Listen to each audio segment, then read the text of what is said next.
kan si tuffatan hunduu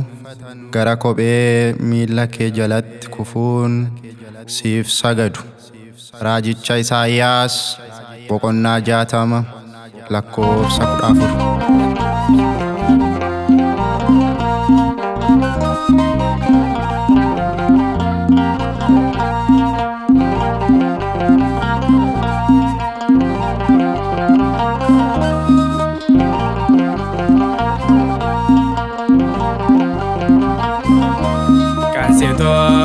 Fatan undo gara ketne dofo kobe me la kete kofo sef sagado kol kolete Mariam fado jedo kol kolete Mariam fado jedo kanseto fatan undo gara ketne dofo kobe me la kete kofo sef sagado kol kolete Mariam fado jedo kol kolete Mariam fado jedo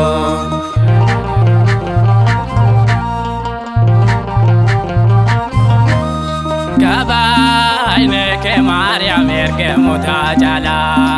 umamne la farra enyutsen madala gama jerga muta wagayon kanese kana bat Mariam waeke odese kanseto fatanondo gara ketne dofo kobe me la kete kofo sef sagado kol kolete Mariam fado jedo kol kolete Mariam fado jedo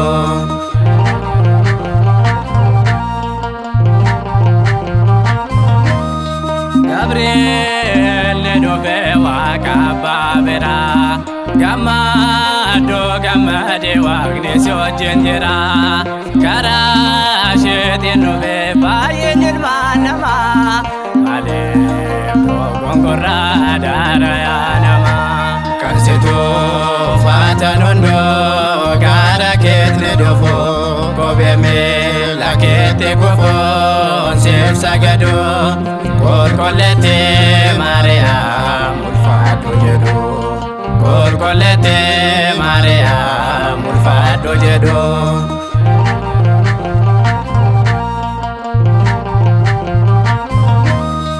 akabento fato on mahada kenya Gabriel todo bata wae hada kenya noto sekabane hada uma kenya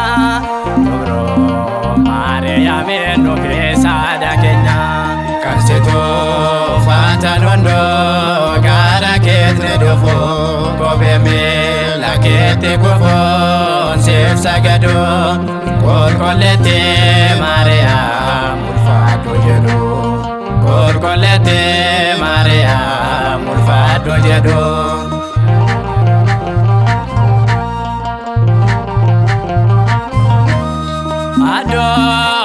Jobodan erokutagete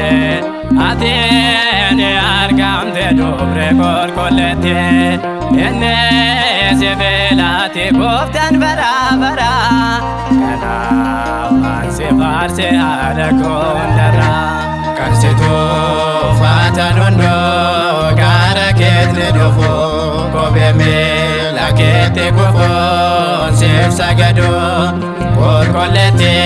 Mariam fado jedo kol kolete Mariam fado jedo kanseto fatanondo gara ketne dofo kobe me la kete kofo sef sagado kol kolete Mariam fado jedo kol kolete Mariam fado jedo